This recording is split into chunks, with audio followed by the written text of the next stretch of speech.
الحمد لله الحمد لله الحمد لله. இணையத்தில் இணைவோம். ரவுலத்துல் குர்ஆன் குர்ஆன் விளக்க நிகழ்ச்சி.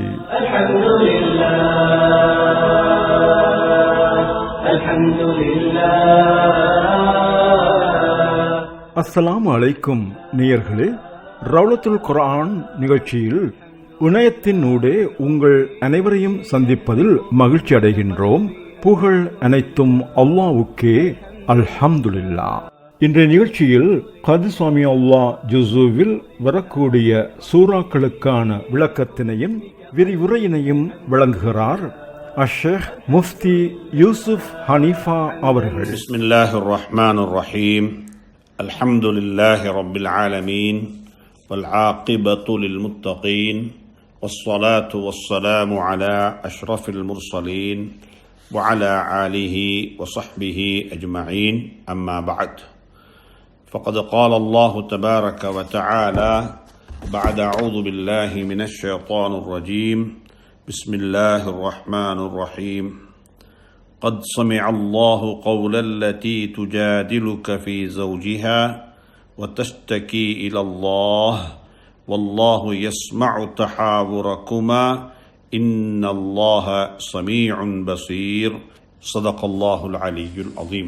கண்ணியத்துக்கும் மதிப்புக்கும் மரியாதைக்கும் உரிய அன்பின் சகோதர நண்பர்களே, பெரியவர்களே, அல்லாஹ் சுப்ஹானஹு தஆலா நம் அனைவரையும் பொருந்திக் கொள்ள வேண்டும். நம் அனைவருடைய வாழ்க்கையிலையும் ஹைர்களையும் பரக்கத்துகளையும் அல்லாஹ் ஆக்கி வைக்க வேண்டும். பாவங்களின் மீது நிரந்தரமான வெறுப்பையும் கசப்பையும் அல்லாஹ் ஆக்கி வைக்க வேண்டும். நன்மையான கர்மங்கள் செய்வதன் மீது ஆசை ஆர்வத்தை அல்லாஹ் எனக்கும் உங்களுக்கும் தந்தருள வேண்டும். நமக்கு அல்லாஹ் தந்திருக்கக்கூடிய நிஅமத்துகள் அருட்கொடைகள் அனைத்தும் நிரந்தரமாக நேமமாக நம்மிடத்தில் இருக்க வேண்டும். திடீரென்று வரக்கூடிய சோதனைகளை விட்டும் அல்லாஹ் தந்திருக்கக்கூடிய ஆஃபியத்தான் ஆரோக்கியமான இந்த வாழ்வில் மாற்றங்கள் ஏற்படுவதை விட்டும் அல்லாஹ்விடத்தில் நானும் நீங்களும் காருமானம் தேட கடமைப்பட்டிருக்கின்றோம். அல்லாஹ் சுப்ஹானஹு தஆலா நாங்கள் படிக்கக்கூடிய இந்த குர்ஆனுடைய பொருட்டினால் நம் அனைவருடைய சகல வகையான கெடுதிகளை விட்டும் நம் அனைவரையும் பாதுகாத்து அழகான வாழ்வை தந்தது போன்று அழகான முடிவையும் அல்லாஹ் நம் அனைவருக்கும் தந்தருள வேண்டும் என்று இறைவனை வேண்டிக் கொண்டவனாக நாங்கள் சூரா கதுஸ்ஸமி அல்லாஹு ஜுஸுவில் வரக்கூடிய சூறாக்களுக்கான சில விளக்கங்களை நாங்கள் படிப்போம் என்று சொல்லி சென்ற வாரம் நாங்கள் கதைத்து கொண்டோம். அந்த அடிப்படையில் நான் சென்ற வாரம் குறிப்பிட்டேன், இந்த கதுஸ்ஸமி அல்லாஹ் ஜுஸுவினுடைய எல்லா சூறாக்களினூடாகவும் அல்லாஹ் சுப்ஹானஹு தஆலா எங்களுக்கும் அல்லாஹுடைய தீனுக்கும் இடையில் இருக்கக்கூடிய உறவு எப்படி வாழ்க்கையினுடைய எல்லா துறைகளிலும் இருக்க வேண்டும், வணக்க வழிபாடுகளினூடாக இந்த மார்க்கத்துக்கும் எனக்கும் இடையில் இருக்கக்கூடிய உறவை நான் வெளிப்படுத்துவது போன்று என்னுடைய சமூக வாழ்க்கையினூடாகவும் குடும்ப வாழ்க்கையினூடாகவும் எனக்கும் இந்த மார்க்கத்துக்கும் இடையில் இருக்கக்கூடிய உறவை நான் வெளிப்படுத்த வேண்டும். அது எப்படிப்பட்ட ஒரு உறவு, எப்படிப்பட்ட ஒரு கொள்கை, எப்படிப்பட்ட நெருக்கம், எதை எடுத்தாலும் எதை செய்தாலும் என்னுடைய மார்க்கம் என்பதுதான் எனக்கு முதன்மை பெற வேண்டும். அது என்னுடைய குழந்தைகளாக இருக்கலாம், மனைவி மக்களாக இருக்கலாம், பெற்றோராக இருக்கலாம். நான் வாழுவது எனக்காக வேண்டியல்ல, நான் வாழுவது அல்லாஹுடைய தீனுக்காக வேண்டி. அதனை மனிதன் வெளிப்படுத்த வேண்டும். அல் இன்திமாஉ இல தீன், அல்லாஹுடைய தீனுடன் இருக்கக்கூடிய உறவு, அதை எப்படி நான் உருவாக்கி கொள்ள வேண்டும் என்று சொல்லக்கூடிய தலையங்கத்தில் தான் அல்லாஹ் சுப்ஹானஹு தஆலா இந்த முழு ஜுஸுவில் வரக்கூடிய சூறாக்களுடைய ஒரு கருத்து சுருக்கமாக அந்த கருத்தை தான் அல்லாஹ் இங்கே எங்களுக்கு பதிய வைக்க விரும்புகின்றான். சூரத்துல் முஜாதலா, அதற்கு பிறகு சூரத்துல் ஹஷர், அதற்கு பிறகு வரக்கூடிய சூறாக்கள், இப்படியாக சூரத்துல் சஃப் இருக்கிறது, சூரத்துல் ஜும்ஆ, சூரத்துல் முனாஃபிகீன் என்று சொல்லி வரக்கூடிய எல்லா சூறாக்களினூடாகவும் அல்லாஹ் சுப்ஹானஹு தஆலா இந்த தீனுடன் எனக்கும் உங்களுக்கும் இருக்கக்கூடிய உறவு எப்படி எல்லா துறையிலும் வணக்க வழிபாடுகளில் நாங்கள் உறவை வெளிப்படுத்துவது போன்று எங்களுடைய ஏனைய சமூக வாழ்க்கை, குடும்ப வாழ்க்கை, தனிப்பட்ட வாழ்க்கை, வணிக வாழ்க்கை என்று சொல்லி மனிதனுடைய வாழ்க்கையை பல கோணங்களில் பிரிக்கலாம், பல பாகங்களாக பிரிக்கலாம். எல்லா கோணங்களிலும் எல்லா இடங்களிலும் எந்த இடத்துக்கு போனாலும் சரி, எந்த இடத்தில் இருந்தாலும் சரி, எனக்கும் என்னுடைய தீனுக்கும் இடையில் இருக்கக்கூடிய உறவு இப்படிப்பட்ட உறவுதான் என்பதை வெளிப்படுத்தக்கூடிய ஒரு வாழ்க்கை எப்படி வாழ வேண்டும் என்பதற்கான எடுத்துக்காட்டான புத்திமதிகள் சொல்லித்தரக்கூடிய ஒரு சூறாவாகத்தான் அல்லாஹ் சுப்ஹானஹு தஆலா இந்த சூறாவை அல்லாஹ் ஆக்கி வைத்திருக்கிறான். அதையும் நான் சென்ற வாரம் குறிப்பிட்டது போன்று குடும்ப வாழ்க்கையை சொல்லி அல்லாஹ் சுப்ஹானஹு தஆலா இந்த சூறாவை ஆரம்பிக்கிறான். குடும்ப வாழ்க்கை, ஒரு பெண்ணுக்கு ஏற்பட்ட சோகக் கதையை, பெண்கள் எப்படி ஜாஹிலியா காலத்தில் அடக்கப்பட்டார்கள், முடக்கப்பட்டார்கள், எப்படி அவர்களை ஆண்மை என்று சொல்லக்கூடிய அந்த முரட்டுத்தனமான அதிகாரம் எப்படி அவர்களை அல்லாஹுடைய தீனுக்கு அப்பால் போய் எப்படி அவர்களை முடக்கியது, எப்படி அவர்களின் மீது அத்துமீறியது, அதனால் அவர்கள் எப்படி பாதிக்கப்பட்டார்கள். அந்த அநீதி நிலைக்கக்கூடாது, அந்த அநீதி இல்லாமல் போக வேண்டும் என்பதற்காக வேண்டி அல்லாஹ் சுப்ஹானஹு தஆலா பெண்களுடன் சம்பந்தப்பட்ட பல விடயங்களை குர்ஆனின் வாயிலாக அல்லாஹ் தெளிவுபடுத்தியிருக்கின்றான். எங்களுக்கு தெரியும், ஹஜ்ரத் ரசூலுல்லாஹி ஸல்லல்லாஹு அலைஹி வஸல்லமுடைய வருகைக்கு முன்னால் பெண்கள் என்று சொல்லக்கூடியவர்களுக்கு அனந்தர சொத்தில் பங்கு கிடைக்கவில்லை. ஒருவர் மௌத்தாகிவிட்டால் அவர் விட்டு போகக்கூடிய சொத்துக்களில் ஒரு சொத்தாகத்தான் பெண்களையும் பார்த்தார்கள். அவர்கள் விட்டு போகக்கூடிய சொத்துக்களில் ஒரு சொத்தாகத்தான் பெண்களையும் பார்த்தார்கள்.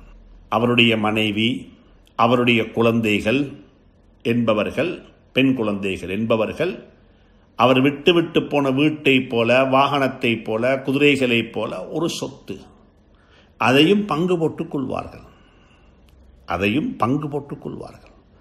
அதனால தான் குர்ஆனின் வாயிலாக அல்லாஹ் சுப்ஹானஹு தஆலா மிக தெளிவாக சொல்லிவிட்டான், வாப்பா நிக்காஹ் செய்தவைகள் உங்களுக்கு ஹராமாக்கப்பட்டிருக்கிறது. வலா தன்கிஹு மா நக்கஹ ஆபாஉக்கும், உங்களோட வாப்பா பெற்றோர்கள், உங்களுடைய பெற்றோர்கள் நிக்காஹ் செய்து வாழ்ந்து விட்டு அவர்கள் மௌத்தாகி விட்டார்கள், அவர்கள் உங்களுக்கு ஹராமானவர்கள், அவர்களை நிக்காஹ் செய்து கொள்ள முடியாது, அதை உங்களுடைய மனைவி ஆக்கிக் கொள்ள முடியாது. இதே போன்று குழந்தைகள் விட்டு போன அவர்களுடைய மனைவி, அதையும் உங்களுக்கு உடந்தை ஆக்கிக் கொள்ள முடியாது, மருமகள்.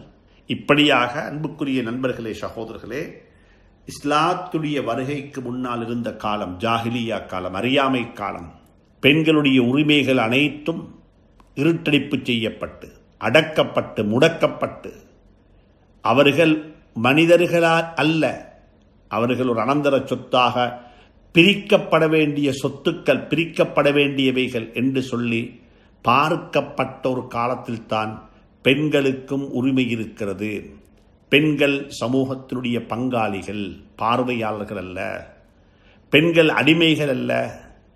பெண் ஆண்களுக்கு இருப்பது போன்று பெண்களுக்கும் உரிமைகள் இருக்கிறது. வலஹுன்ன மிஸ்லுல்லதி அலைஹின்ன, அவர்கள் இப்படிப்பட்டவர்கள், அவர்களை நிர்வகிக்கக்கூடிய நிர்வாகிகளாக அல்லாஹ் ஆண்களை ஆக்கி வைத்திருக்கிறான். அர்ரிஜாலு கவ்வாமூன அலன் நிசா, சுப்ஹானல்லாஹ் என்று சொல்லி எல்லாம் பெண்களுடைய உரிமைகளை பற்றி, பெண்களுக்கு என்ன ரைட்ஸ் இருக்கிறது, அந்த ரைட்ஸுகளை பற்றி எல்லாம் குர்ஆன் பேசியிருக்கிறது. அந்த அடிப்படையில் அல்லாஹ் சுப்ஹானஹு தஆலா சூரத்துல் முஜாதலாவையும் ஜாஹிலியா காலத்தில் இருந்த ஒரு நடைமுறை, ஒரு பெண்ணுக்கு கொடுத்த ஒரு ஆகப்பெரிய ஒரு பனிஷ்மெண்ட், அதாவது ஒரு தண்டனை தான் அவளை வாழ விடாமல் நடுத்தெருவில் ஆக்கி விடுவது.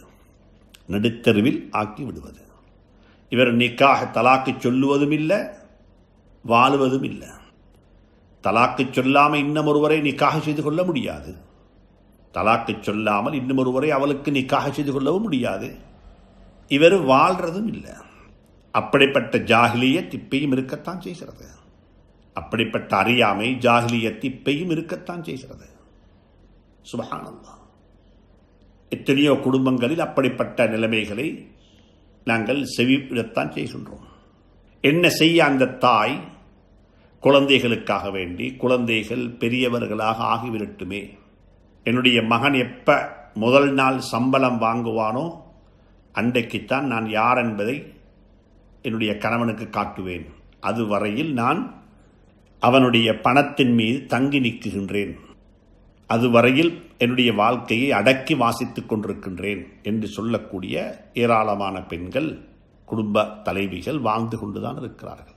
ஏனென்றால் அவர்களுக்கு ஒரு வாழ்க்கை கிடைக்கவில்லை. அவன் வாழ விடவும் இல்லை. இரண்டாவதாக அவளுக்கு ஒரு வாழ்க்கையை கொடுக்கவும் இல்லை. அப்படிப்பட்ட ஜாஹிலியத் இப்பையும் இருக்கத்தான் செய்கிறது சமூகத்தில். எனவே இவைகளை படிக்கும் பொழுது இன்ஷா அல்லாஹ் எங்களுக்கு நிலைமைகள் தெரிய வரும், இவைகளை விளங்கிக் கொள்ள முடியும். எனவே குர்ஆனை நடைமுறை வாழ்க்கையுடன் ஒப்பிட்டு, நடைமுறை வாழ்க்கையுடன் இணைத்து சேர்த்து படிக்கும் பொழுது குர்ஆன் எங்களுக்குத்தான் பேசுகிறது, குர்ஆன் எங்களுடன் தான் கதைக்கிறது, குர்ஆன் என்னைத்தான் பார்த்து விழிக்கிறது என்ற உணர்வை எங்களால் உணர முடியும். எனவே அன்புக்குரியவர்களே, சகோதரர்களே, குர்ஆன் நடைமுறை வாழ்வுக்கு எப்படி புத்தி சொல்லுகிறது என்பதைத்தான் இந்த வகுப்பினுடைய முக்கியமான ஒரு நோக்கமாக இருந்து கொண்டிருக்கிறது. அந்த அடிப்படையில் அல்லாஹ் சுப்ஹானஹு தஆலா இந்த சூராவினுடைய முதலாவது வந்திருக்கக்கூடிய ஆயத்துக்களினூடாக ஒரு பெண்ணுக்கு நடந்த ஒரு நிகழ்வை மையமாக வைத்து அதற்குடன் சம்பந்தப்பட்ட சட்டதிட்டங்களையும் அல்லாஹ் சுப்ஹானஹு தஆலா கீழிருக்கக்கூடிய தொடர்ந்து வரக்கூடிய 5 ஆயத்துக்களினூடாக அல்லாஹ் சுப்ஹானஹு தஆலா அதனை தெளிவுபடுத்துகின்றான். ஒரு பெண்ணுக்கு நடந்த அநீதியை அந்த பெண் ஹஜ்ரத் ரசூலுல்லாஹி ஸல்லல்லாஹு அலைஹி வஸல்லம் இடத்தில் போய் முறைப்பாடு என்பதை விடவும் ஹஜ்ரத் ரசூலுல்லாஹி ஸல்லல்லாஹு அலைஹி வஸல்லம் இடத்தில் போய் தனக்கு நடந்த நிகழ்ச்சியை அவள் தர்க்கித்துக் கொண்டிருக்கும் பொழுது அல்லாஹ்விடத்தில் முறைப்பாடு செய்து, அல்லாஹ்விடத்தில் தனக்கு ஏற்பட்ட அவல நிலையை, தனக்கு ஏற்பட்ட அநீதியை, தனக்கு ஏற்பட்ட கஷ்டத்தை அல்லாஹ்விடத்தில் முறைப்பாடு செய்து கொண்டிருக்கிறாள் அந்த தாய், அந்த பெண்மணி. அதனை அல்லாஹ்விடத்தில் முறைப்பாடு செய்து கொண்டு ஹஜ்ரத் ரசூலுல்லாஹி ஸல்லல்லாஹு அலைஹி வஸல்லம் இடத்தில் இதனை பற்றி தர்க்கித்துக் கொண்டிருக்கக்கூடிய ஒரு விடயத்தை சொல்லி அல்லாஹ் சுப்ஹானஹு தஆலா அந்த பெண்ணுக்கு இறக்கின தீர்ப்பை அகிலத்தாருக்கு தீர்ப்பாக அல்லாஹ் ஆக்கி வைத்து விட்டான். எனவே முதலாவதாக நாங்கள் அந்த முதல் ஆயத்தினுடைய கருத்தை நாங்கள் படிப்போம். முதலாவது அல்லாஹ் சுப்ஹானஹு தஆலா ஆச்சரியமாக சொல்லுகிறான், கத் சமிஅ அல்லாஹு. கத் என்றால் நிச்சயமாக என்ற அர்த்தம். அது அந்த இந்த எழுத்து தனிய வரும் பொழுது கத் என்று சொல்லி அதுக்கு நாங்கள் தனியாக அர்த்தம் சொல்ல மாட்டோம். கத் சமிஅ, திடனாக, திட்டமாக, நிச்சயமாக. சமிஅ என்றால் கேட்டான், கேட்டு விட்டான், இறந்த காலம். அல்லாஹ் கேட்டு விட்டான். இந்த ஆயத்து அல்லாஹ் சுப்ஹானஹு தஆலா ஆரம்பிக்கும் பொழுது அல்லாஹ்வுடைய அல்லாஹ் கேட்கக்கூடியவன். பொதுவாக அல்லாஹ்வுடைய செவிப்புலன், அல்லாஹ் எப்படி கேட்கிறான்? அல்லாஹ் கேட்டுக்கொண்டே இருக்கிறான். நீங்கள் பேசக்கூடியவைகள் எல்லாம் பதிவாகிக் கொண்டே இருக்கிறது. சுப்ஹானல்லாஹ். இவைகளை பற்றி நாளைக்கு உங்களிடத்தில் எடுத்துக் காட்டப்படும். நீங்கள் விசாரணைக்குட்படுத்தப்படுவீர்கள். அல்லாஹ் சுப்ஹானஹு தஆலா மிக தெளிவாக சொல்லிவிட்டான், கத் சமிஅ அல்லாஹ். திடனாக அல்லாஹ் சுப்ஹானஹு தஆலா கேட்டுவிட்டான். எதை கேட்டுவிட்டான்? கௌலல்லதி துஜாதிலுக, தன் கணவனை பற்றி உம்மிடத்தில் தர்க்கித்து, தன் கணவனை பற்றி உங்களிடத்தில் ஹஜ்ரத் ரசூலுல்லாஹி ஸல்லல்லாஹு அலைஹி வஸல்லம் இடத்தில் தர்க்கித்து, வதஷ்தகி இலல்லாஹ், அதை பற்றி அல்லாஹ்விடம் முறைப்பட்டாலே, அதனை பற்றி அல்லாஹ்விடத்தில் முறைப்பட்டாலே அவளுடைய அந்த பெண்ணுடைய கூற்றை, முறையீட்டை திட்டமாக அல்லாஹ் செவியேற்றுக் கொண்டு விட்டான், செவிமடுத்து விட்டான். அல்லாஹ் சுப்ஹானஹு தஆலா ஒரு பெண்ணுடைய தர்க்கம், ஒரு பெண் ஹஜ்ரத் ரசூலுல்லாஹி ஸல்லல்லாஹு அலைஹி வஸல்லம் தர்க்கம் செய்கிறாள். அதாவது தனக்கு ஏற்பட்டிருக்கக்கூடிய நிலைமையை அவள் ஹஜ்ரத் ரசூலுல்லாஹ்விடத்தில் தர்க்கித்து அதை பற்றி அல்லாஹ்விடத்தில் முறைப்பாடு செய்கிறாள். குர்ஆனுடைய வார்த்தை ஆச்சரியமானது. தௌஹீதுடைய உச்சகட்டம் இதுதான். கஷ்டம் அல்லாஹ்விடத்தில் முறைப்பாடு செய்யப்பட வேண்டும். வதஷ்தகி இலல்லாஹ், அந்த பெண்ணுக்கு ஏற்பட்டிருக்கக்கூடிய அந்த கஷ்டத்தை, அந்த நிலையை ஹஜ்ரத் ரசூலுல்லாஹ்விடத்தில் சொல்லுகிறாள். ஆனால் முறைப்பாடு அல்லாஹ்விடத்தில், முறைப்பாடு அல்லாஹ்விடத்தில். ஹஜ்ரத் ரசூலுல்லாஹ்விடத்தில் தர்க்கம் செய்கிறாள், தர்க்கிக்கிறாள். தனக்கு ஏற்பட்டிருக்கக்கூடிய அவல நிலையை அல்லாஹ்விடத்தில் முறைப்பாடு செய்தவளாக, அதனை அல்லாஹ் செவிமடுத்து கொண்டிருக்கிறான் என்று சொல்லல, செவிமடுத்து விட்டான். வல்லாஹு, நிச்சயமாக அல்லாஹ், மேலும் அல்லாஹ்வாகிறவன், யஸ்மஉ, யஸ்மஉ, உங்களுடைய வாக்குவாதத்தையும் செவியுறுகிறான். யஸ்மஉ தஹாவுரகுமா, உங்க ரெண்டு பேருடைய சம்பாஷணை, நீங்க ரெண்டு பேரும் பேசிக்கொண்டிருப்பதை நீங்க சொல்ல அவர் கேட்க, அவர் சொல்ல இவர் கேட்க. சுப்ஹானல்லாஹ், இதனை அல்லாஹ் கேட்டுக்கொண்டிருக்கிறான், அல்லாஹ் கேட்டுக்கொண்டிருக்கிறான். இன்னல்லாஹ, நிச்சயமாக அல்லாஹ், சமீஉன், ஞாபகத்தில் வச்சுக்கோங்கோ, அல்லாஹ் கேட்கக்கூடியவன், நிச்சயமாக அல்லாஹ் மிகவும் செவியுறக்கூடியவன், அதே போன்று அனைத்தையும் பார்ப்பவன், அனைத்தையும் பார்ப்பவன். இங்க முதலாவது அல்லாஹ் சுப்ஹானஹு தஆலா எங்களுக்கு இந்த சூராவை, இந்த ஜுஸுவை ஆரம்பிக்கும் பொழுது அல்லாஹ் சுப்ஹானஹு தஆலாவுடைய சிஃபாத்துகளை பற்றி, நான் பார்த்து கொண்டே இருப்பவன், நான் கேட்டுக்கொண்டே இருப்பவன், ஒரு நாளும் என்னுடைய கேள்வியிலேயோ பார்வையிலேயோ எந்த குறையும் ஏற்பட மாட்டாது, என்ற சர்வரில் இடமில்லை என்று சொல்லி ஒரு நாளும் ஆக மாட்டாது. இவைகள் அனைத்தும் ரெக்கார்ட் ஆகிக்கொண்டே இருக்கிறது. ஏற்கனவே ரெக்கார்ட் செய்யப்பட்ட விடயங்கள் தான் நடைபெற்றுக் கொண்டிருக்கிறது, நடைபெற்றுக் கொண்டிருக்கக்கூடிய விடயங்கள் பதிவாகிக் கொண்டே இருக்கிறது. சுப்ஹானல்லாஹ்.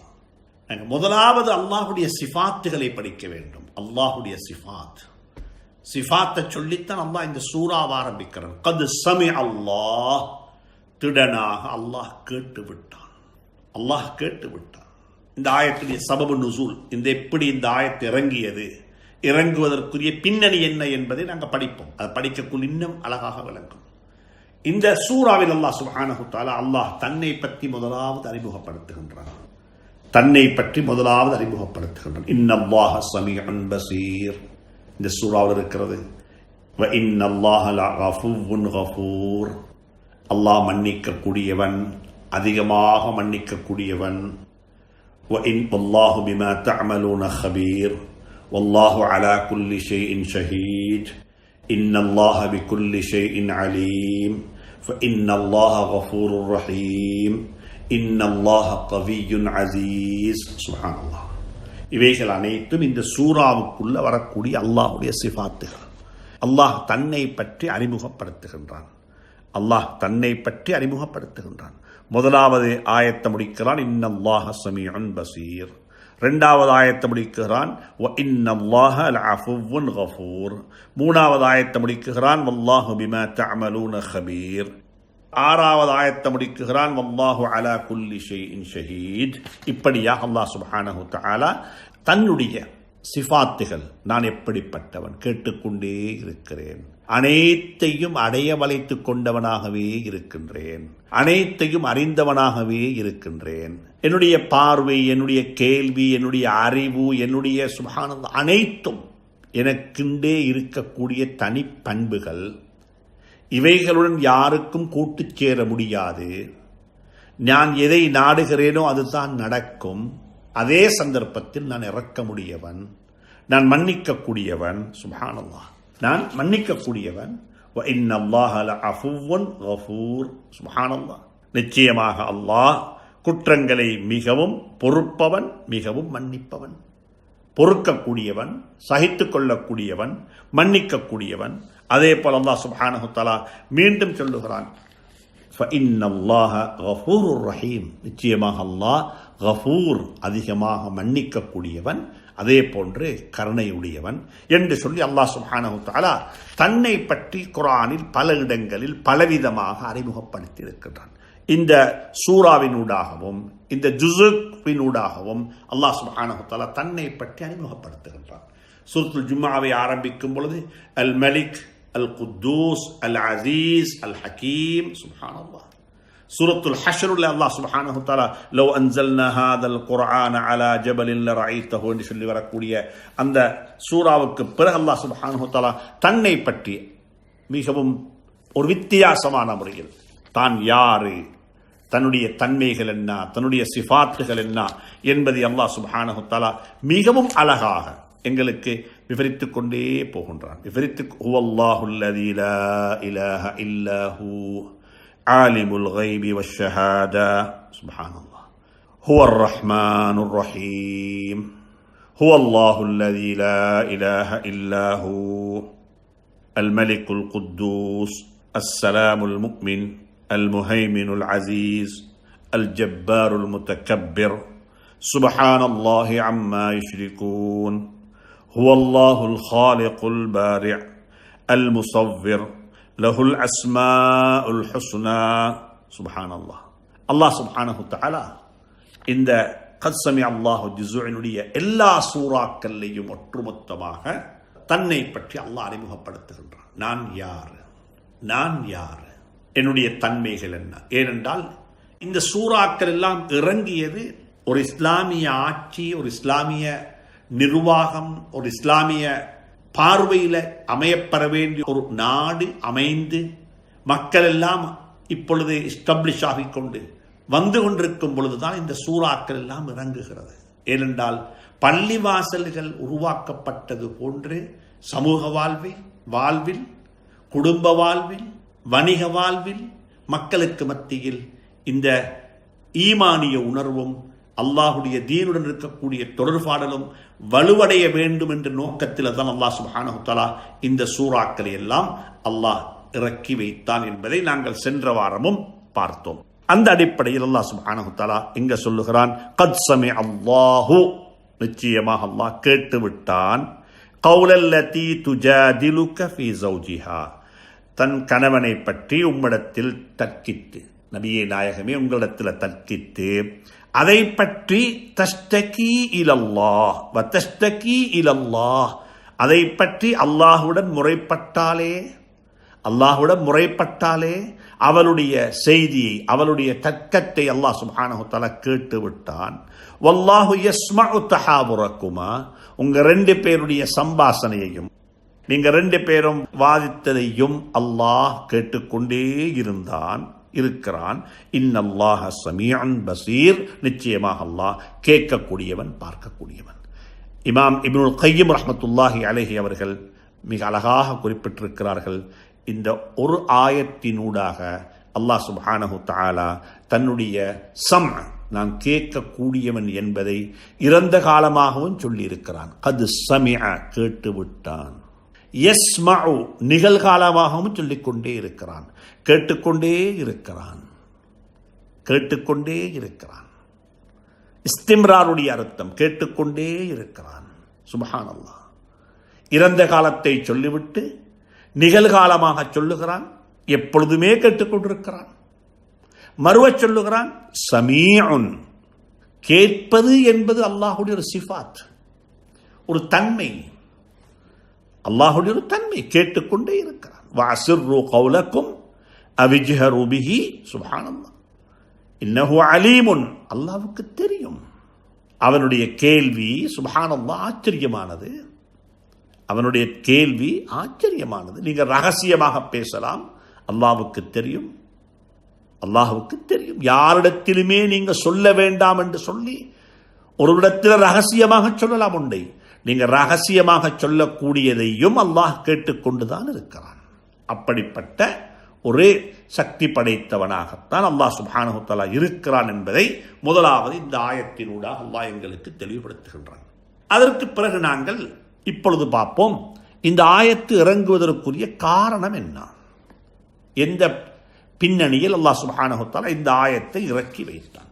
பொதுவாக இந்த ஆயத்து இறங்குவதற்குரிய அடிப்படையான காரணமாக இருந்தது ஒரு சஹாபியினுடைய குடும்ப வாழ்க்கையில் ஏற்பட்ட ஒரு அசௌகரியமான நிலை.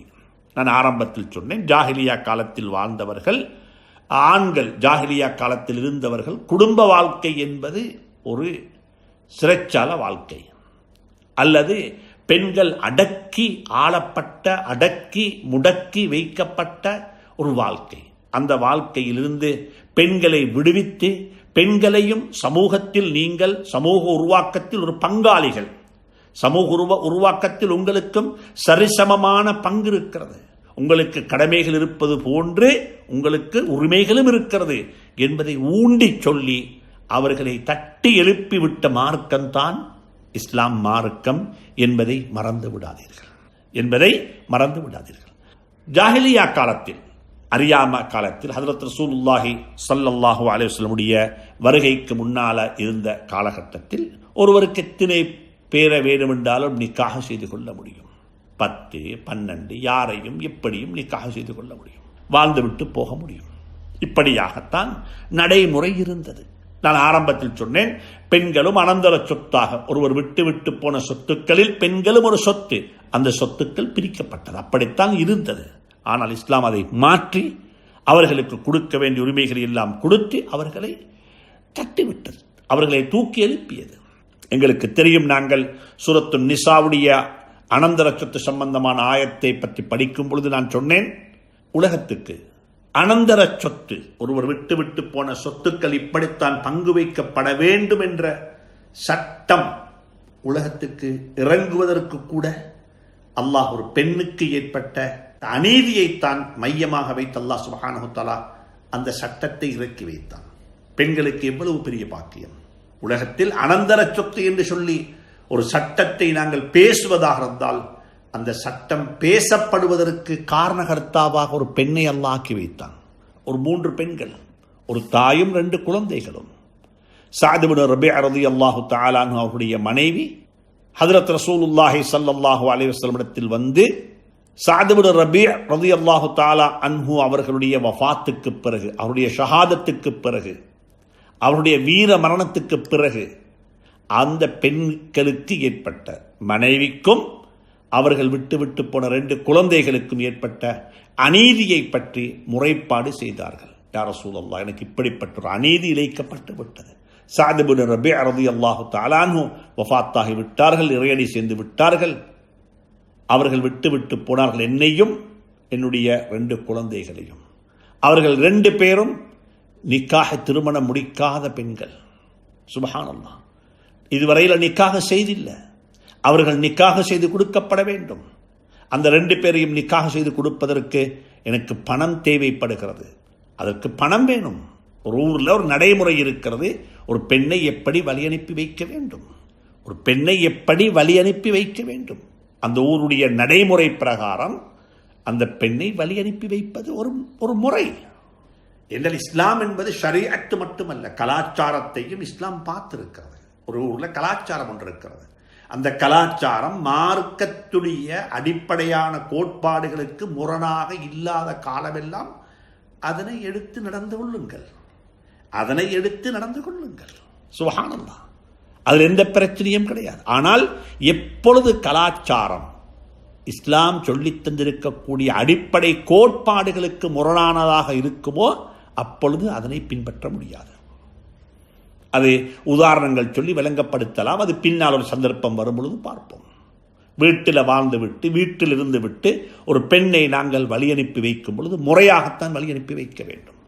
அபூபக்கர் சித்திக் ரலியல்லாஹு தஆலா அன்ஹு அவர்கள் ஹஜ்ரத் ஆயிஷா சித்திகா ரலியல்லாஹு தஆலா அன்ஹா அவர்களை வழி அனுப்பி வைக்கும் பொழுது எப்படி வழி அனுப்பி வைத்தார்கள், எப்படிப்பட்ட ஒரு நிலைமையை ஏற்படுத்தி ஸல்லல்லாஹு அலைஹி வஸல்லம் அவர்களுடைய வீட்டுக்கு அன்னை ஆயிஷாவை ஹஜ்ரத் ரசூலுல்லாஹ் ஹஜ்ரத் அபூபக்கர் சித்திக் ரலியல்லாஹு தஆலா அன்ஹு அவர்கள் அனுப்பி வைத்தார்கள். எனவே அன்புக்குரியவர்களே, சகோதரர்களே, இவைகள் படிக்கப்பட வேண்டும். வித்தியாசமாக பிரித்து பார்க்க வேண்டும். ஒன்று கலாச்சாரம், இன்னும் ஒன்று ஷரீஅத். கலாச்சாரம் எப்பொழுது ஷரீஆவுடைய கோட்பாடுகளுக்கு, ஷரீஆவுடைய விழுமியங்களுக்கு, ஷரீஆவினுடைய எல்லைகளுக்கு மாறாக இல்லாமல் இருக்கும் காலமெல்லாம் அது எடுத்து நடக்கப்பட வேண்டும். அது ஒவ்வொரு ஊருக்கு ஒவ்வொரு கலாச்சாரமாக இருக்கலாம், ஒவ்வொரு ஊருக்கு ஒவ்வொரு பழக்கமாக இருக்கலாம். எனவே அன்புக்குரியவர்களே, சகோதரர்களே, இவைகளை புரிந்து கொள்ளுங்கள். அநேகமான இடங்களில் பிரச்சினைகள் வருவது எங்களுடைய கலாச்சாரத்தையும் நாங்கள் ஷரீஆவாக ஆக்கிக் கொள்வது, எங்களுடைய கலாச்சாரத்தையும் நாங்கள் ஷரீஆவாக ஆக்கிக் கொள்வது. ஔரத்து மறைக்கப்பட வேண்டும் என்பது ஷரீஅத், எப்படி மறைப்பது என்பது கலாச்சாரம். எப்படி மறைப்பது, எதை கொண்டு மறைப்பது, இந்த உடை எப்படி அணிய வேண்டும், சுப்ஹானல்லாஹ், ஔரத்து மறைக்கப்பட வேண்டும், அது தீன், அது ஷரீஅத், அதுல கம்ப்ரமைஸ் இல்லை, அதுல விட்டு கொடுப்பு இல்லை. ஆனால் எப்படி மறைப்பது? ஒவ்வொரு ஊருக்கு ஒவ்வொரு வகையான உடுப்பு. அந்த உடுப்பு நிச்சயமாக பிரதிபலிக்கும் பொழுது அந்த ஊருடைய பொருளாதாரமும் அதில் வெளிப்படும், அந்த ஊருடைய பூர்வீகம் அதில் வெளிப்படும், அந்த ஊருடைய காலநிலை நாங்கள் அணிந்திருக்கக்கூடிய ஆடையில் வெளிப்படும். சுப்ஹானல்லாஹ். இப்ப இந்த காலத்தில் நாங்கள் இருக்கக்கூடிய ஜனவரி மாதத்தில் ஆஸ்திரேலியாவுக்கு போய் பார்த்தால் அங்கு இருக்கக்கூடிய மக்களுடைய ஆடை சூடு காலத்தினுடைய ஆடையாகத்தான் இருக்கும். என்றால் இப்போது அங்கே கடுமையான சூடு காலம், கடுமையான சூடு காலம். நியூசிலாந்தில், ஆஸ்திரேலியாவில், அதே போன்று ஃபிஜி ஐலண்ட் அந்த பக்கம் இப்பொழுது சரியான சூடு காலம். அதே நேரத்தில் நாங்கள் ஒரு 25 மணி நேரம் பயணம் செய்து விமானத்தில் பறந்து நாங்கள் அடுத்த கோணத்துக்கு போனால், அமெரிக்காவுக்கு, வட அமெரிக்காவுக்கு போனால், கனடாவுக்கு போனால், மெக்சிகோவுக்கு போனால், அல்லது ஐரோப்பாவுக்கு போனால் அங்கே கடுமையான குளிர்.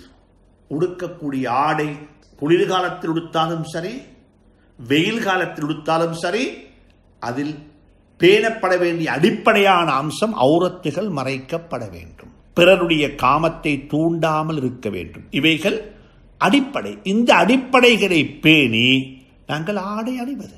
அப்படித்தான் சாப்பாடும்.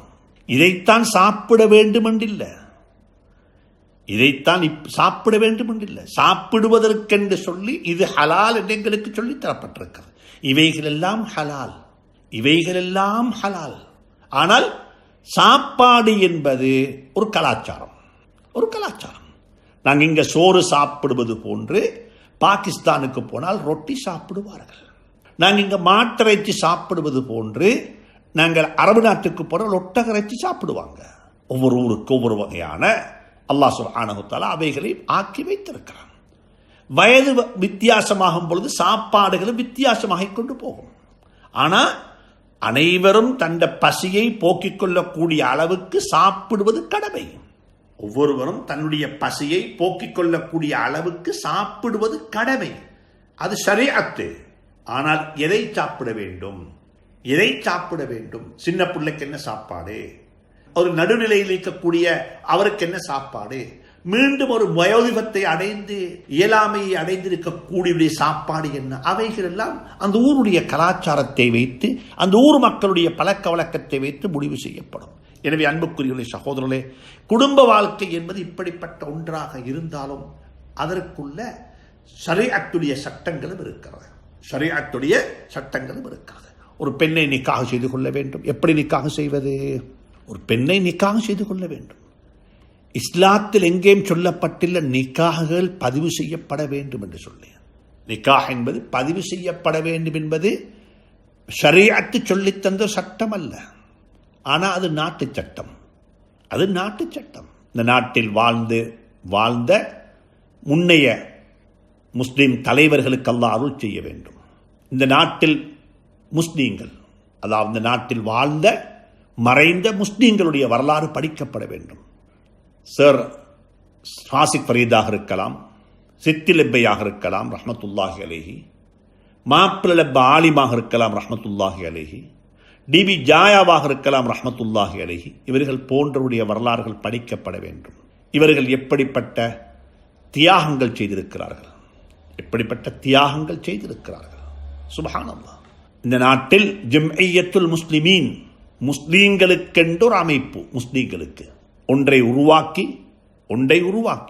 இப்பொழுது நாங்கள் இந்த கொரோனா ஒரு பயங்கரமான ஒரு காலகட்டத்தில் வாழ்ந்து கொண்டிருக்கின்றோம். பல வகையான பீதிகளுக்கு மத்தியில் வாழ்ந்து கொண்டிருக்கின்றோம்.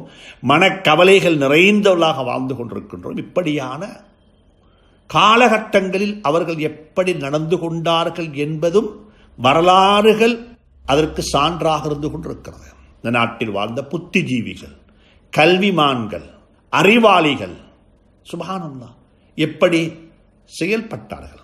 உதாரணமாக இன்றைக்கு முஸ்லிம் விவாகரத்து சம்பந்தமான சட்டத்திட்டங்களில் பலரும் பேசலாம். ஆனால் இந்த சட்டத்தை நடைமுறைப்படுத்துவதற்கு இந்த சட்டம் வர வேண்டும், அதுதான் ஆரோக்கியமானது. அப்படி ஒன்று இருந்தால்தான் இது எங்களுக்கு என்ன செய்ய முடியும், இவைகளை நிர்வாகம் செய்ய முடியும், நிறுவனமயப்படுத்த முடியும் என்று சொல்லி இதை கொண்டு வருவதற்கு நிக்காஹ் எழுதப்பட வேண்டும் என்று ஒரு சட்டம் வந்த சந்தர்ப்பத்தில் அந்த காலத்தில் வாழ்ந்த குறுகிய பார்வை கொண்ட உலமாக்கள் எழுதக்கூடாது என்ற சட்டத்தையும் கொண்டு வந்தார்கள். எழுதக்கூடாது, தேவையில்லை, இது ஒரு பிதஅத் என்று சொல்லியும் சொல்லப்பட்டதாக வரலாறுகள் எழுதியிருக்கிறது, வரலாறுகள் சொல்லிக் கொண்டிருக்கிறது. எனவே அன்புக்குரிய சகோதரர்களே, பெரியவர்களே, ஒரு 100 வருடங்களுக்கு முன்னால் சரியாக சொல்லுவதாக இருந்தால் 1800 கடைசி பகுதிகளில் இந்த நாட்டில் இப்பொழுது ஏற்பட்டிருக்கக்கூடிய நோயை போன்ற நோய் ஏற்பட்டது, அம்மா நோய் என்று சொல்லி. அந்த நேரத்தில் வெள்ளையர்கள், ஆங்கிலேயர்கள் இந்த நாட்டில் ஆதிக்கம் செலுத்திக் கொண்டிருந்தார்கள், காலனித்துவ ஆட்சி இருந்தது. அந்த சந்தர்ப்பத்தில் தனிமைப்படுத்தல் முகாம்கள் உருவாக்கப்பட்டது. நோய்வாய்ப்பட்டவர்கள் எல்லாம் கொண்டு போய் தனிமைப்படுத்தப்பட்டார்கள். அப்பொழுது ஆண்களையும் பெண்களையும் ஒன்றாக வைத்தார்கள், ஆண்களும் பெண்களும் ஒரே இடத்தில், வித்தியாசம் இல்லாமல். அந்த காலத்தில் வாழ்ந்த மக்கள், ஜம்இய்யத்துல் முஸ்லிமீன் என்று சொல்லக்கூடிய அமைப்பு, முஸ்லீம்களுக்கான ஒரு குரல், முஸ்லீம்களுக்கான ஒரு சத்தம், முஸ்லீம்களுக்காக வேண்டி குரல் கொடுக்கக்கூடியவர்கள். சுப்ஹானல்லாஹ். அது உலமாக்கள் மட்டுமல்ல, அதுல கல்விமான்கள், அரசியல் பிரமுகர்கள் அனைவரும் இருந்தார்கள். அவருடைய பெயர்கள் எழுதப்பட்டிருக்கிறது, பதிவு செய்யப்பட்டிருக்கிறது. அப்படிப்பட்டவர்கள் குரல் கொடுத்து வெள்ளையருடன் பேசி, சுப்ஹானல்லாஹ், அந்த காலத்தில் அவர்கள் செய்த இன்னும் ஒரு பணி ஒன்றுதான், அவருடைய பணியில் இன்னும் ஒரு பணிதான், கொழும்பு மோச்சரியில் ஜனாசாக்கள் இருக்கும். சில சந்தர்ப்பங்களில் அடையாளம் காணப்படாத ஜனாசாக்கள், அடையாளம் காணப்படாத ஜனாசாக்களுக்குரிய சட்டம் இந்த நாட்டில் வேறு தனி இருக்கிறது. அப்படிப்பட்ட ஜனாசாக்கள் அடையாளம் காணப்படாத ஜனாசாக்களாக இருந்தாலும் முஸ்லீம் என்று அடையாளம் காணப்பட்டு விட்டால் என்ன செய்ய வேண்டும்? ஒரு முஸ்லீம் என்று அடையாளம் காணப்பட்டு விட்டால் என்ன செய்ய வேண்டும்?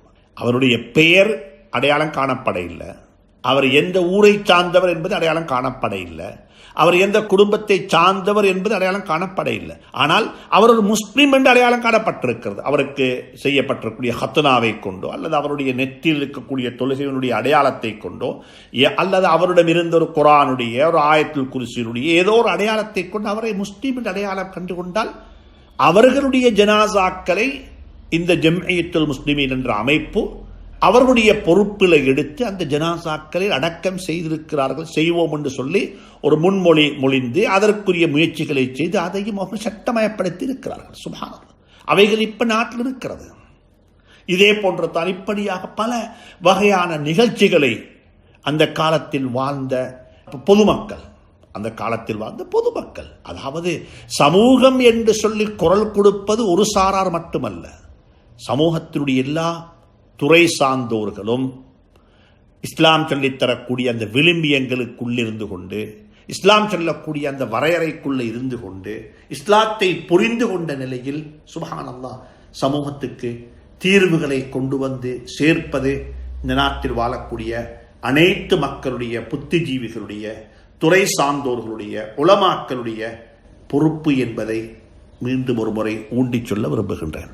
அந்த அடிப்படையில் அன்புக்குரிய நண்பர்களே, சகோதரர்களே, பெண்களுக்கான, அதாவது பெண்களுக்கான அநீதிகள் நடைபெற்றது, அநியாயங்கள் நடைபெற்றது.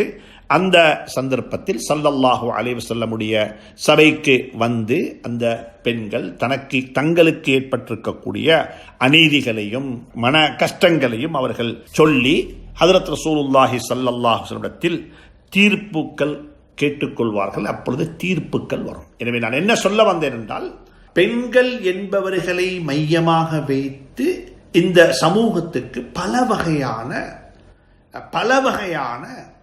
சலுகைகள் அல்ல சட்டங்கள் வந்திருக்கிறது. அதுல ஒன்றுதான் அனந்தர சொத்து சம்பந்தமான சட்டம் வந்தது. சட்டம் சமூகத்துக்கு அறிமுகப்படுத்தப்பட்டது.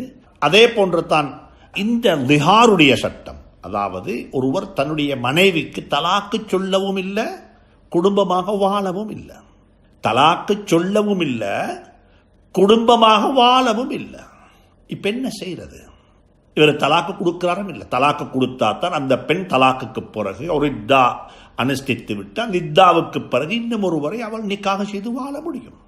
அப்படி இல்லை, நிக்காக செய்து வாழ இல்லை. சரி, இவருடைய தொல்லையில இருந்து நான் ஒரு வெளியே போய் எனக்கு சுயமாக எதையும் அவரிடத்தில் அனுமதி கேட்காம செய்து கொள்வதற்குரிய ஒரு சந்தர்ப்பமாவது எனக்கு கிட்டும் என்ற ஒரு எதிர்பார்ப்பு கூட அந்த பெண்ணுக்கு இல்லை. அப்படிப்பட்ட பெண்கள் இப்பையும் இருக்கிறார்கள். நான் குறிப்பிட்டது போன்று அப்படிப்பட்ட ஒரு பெண் ஹஜ்ரத் ரசூலுல்லாஹி ஸல்லல்லாஹு அலைஹி வஸல்லம் வந்து செய்த முறைப்பாடு, அந்த முறைப்பாட்டினுடைய வெளிப்பாடாகத்தான் இந்த சட்டம் உலகத்துக்கு கியாமத்து வரைக்கும் வரக்கூடிய பெண்களுக்கு ஒரு தீர்வாக அல்லாஹ் சுப்ஹானஹு வ தஆலா இந்த தீர்வை அல்லாஹ் ஆக்கி வைத்தான். இன்ஷா அல்லாஹ் வரக்கூடிய வாரம் நாங்கள் இந்த ஆயத்துடைய சபபு நுசூல், எதன் காரணமாக இந்த ஆயத்து இறங்கியது, அதற்குரிய காரணம் என்ன என்பதை பற்றி நாங்கள் படித்துவிட்டு இன்ஷா அல்லாஹ் இந்த ஆயத்துடன் இன்னும் சம்பந்தப்பட்ட சில ஈமானியத்தான வாழ்க்கையினுடைய கஷ்டங்களை யாரிடத்தில் முறைப்பாடு செய்ய வேண்டும், ஒருவரிடத்தில் போய் சுப்ஹானல்லாஹ் தர்க்கம் செய்ய முடியும், தர்க்க ரீதியாக எங்களுடைய பிரச்சனைகளை சொல்ல முடியும். ஆனால் அந்த பிரச்சனைகளை முறைப்பாடு செய்வதற்குரிய ஒரே ஒருவன் அல்லாஹ் மட்டும்தான். இந்த ஆயத்தில் அதையும் அல்லாஹ் சொல்லித்தாரான். அல்லதி துஜாதிலு ஃபீ ஸௌஜிஹா, தன் கணவனை பற்றி உம்மிடத்தில் தர்க்கித்து, உங்கள்கிட்ட வந்து தர்க்கம் செய்கிறான். யா ரசூலல்லாஹ், எனக்கு இப்படிப்பட்ட ஒன்று நடந்திருக்குது, நான் அல்லாஹ்விடத்தில் இதை பற்றி முறைப்பாடு செய்கிறேன், நான் இதை பற்றி முறைப்பாடு செய்கிறேன் ஏன்னா உங்கள்கிட்ட முறைப்பாடு செய்து எனக்கு என்ன நடக்கணும் என்ற தீர்ப்பு மேலிருந்து தானே வரணும், உதவி மேலிருந்து தானே வரணும். அவன் தானே என்னை கருணை கண்கொண்டு பார்க்க வேண்டும். வமன் நஸ்ரு இல்லா மின் இந்தில்லாஹ், அல்லாஹ் அவன் தானே உங்களையும் உலகத்துக்கு ரஹ்மத்துல் ஆலமீனாக அனுப்பியிருக்கிறான். நீங்க அவனுடைய அருளை கொண்டு வந்திருக்கிறீங்க. ஆனா அந்த அருளை பங்கு வைக்கக்கூடியவன் அவன் தானே. ஃபபிமா ரஹ்மத்தின் மின் அல்லாஹி லின்த லஹும், நீங்க அகிலத்தாருக்கு கருணையாக நடந்து கொள்வதும் அல்லாஹுடைய அருளின் காரணமாக இந்த குர்ஆன் சொல்லுகிறது. சுப்ஹானல்லாஹ். எனவே அந்த பெண்மணி வந்து ஹஜ்ரத் ரசூலுல்லாஹி ஸல்லல்லாஹு அலைஹி வஸல்லம் இடத்தில் சொல்லுகிறாள், தனக்கு ஏற்பட்டிருக்கக்கூடிய அவல நிலையை அல்லாஹ்விடத்தில் முறைப்பாடு செய்தவளாக ஹஜ்ரத் ரசூலுல்லாஹ்விடத்தில் அதை எத்தி வைக்கிறாள். எனவே அல்லாஹ்விடத்தில் இதை பற்றி முறைப்பாடு செய்து எனக்கு ஒரு தீர்ப்பு தாருங்கள், எனக்கு ஒரு ஃபத்வா தாருங்கள், என்னுடைய ப்ராப்ளத்துக்கு ஒரு சொல்யூஷனை கொண்டு வாருங்கள் என்று சொல்லி அந்த பெண்மணி ஹஜ்ரத் ரசூலுல்லாஹி ஸல்லல்லாஹு அலைஹி வஸல்லம் வந்து கேட்ட சந்தர்ப்பத்தில் தான் இந்த சட்டங்கள் வந்தது என்பதை நான் முன்கூட்டி ஞாபகப்படுத்தினேன். வரக்கூடிய வாரங்களில் தொடர்ந்து படிப்போம். வாருங்கள். அல்லாஹ் சுப்ஹானஹு வ தஆலா என்னையும் உங்களையும் அவனுடைய இந்த அழகிய குர்ஆனுடன் இணைத்து வைப்பானாக, சேர்த்து வைப்பானாக. இந்த குர்ஆன் படி வாழ்ந்து மறைய இறைவன் எனக்கும் உங்களுக்கும் துணை புரிய வேண்டும். மீண்டும் ஒரு முறை உங்களிடத்தில் வினயமாக வேண்டிக் கொள்கின்றேன். இந்த ரௌலத்துல் குர்ஆன் நிகழ்ச்சி சம்பந்தமான தகவல்களை மற்றவர்களுக்கும் அறிவித்து கொடுத்தால் உங்களுக்கு கிடைக்கக்கூடிய நன்மைகளை போன்ற நன்மை அவர்களுக்கும் கிடைக்கும். அவர்கள் செய்யக்கூடிய நன்மைகள் போன்ற நன்மை உங்களுக்கும் கிடைக்கும். எனவே இவை அறிவுகளை மக்களுக்கு மத்தியில் பரிமாறிக்கொள்வது, அறிவு செல்வத்தை மக்களுக்கு மத்தியில் பரத்தி விடுவது மிகப்பெரிய தர்மம் என்பதை கவனத்தில் கொண்டு இந்த நிகழ்ச்சிகளை மற்றவர்களுக்கும் எத்தி வைக்கும்படியாக வேண்டி விடைபெறுகின்றேன். வஸ்ஸலாமு அலைக்கும் வரஹ்மத்துல்லாஹி தஆலா வபரகாத்துஹு. நேயர்கள் இதுவரை அஷேக் முஃப்தி யூசுப் ஹனீஃபா அவர்கள் கது சமியல்லா ஜுஸுவில் வரக்கூடிய சூறாக்களுக்கான விளக்கத்தையும் விரிவுரையினையும் வழங்க கேட்டீர்கள். இன்ஷா அல்லாஹ் அடுத்த வாரமும் இணையத்தில் இணைந்து ரௌலத்துல் குர்ஆன் நிகழ்ச்சியினை கேட்போம். அஸ்ஸலாமு அலைக்கும் வரஹ்மத்துல்லாஹி வபரகாத்துஹு.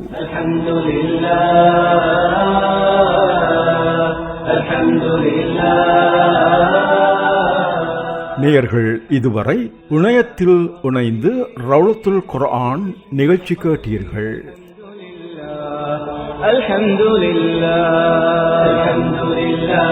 ரப்பி யஹ்திகு பிஸ்மிக கல்பி. அல்ஹம்துலில்லாஹ்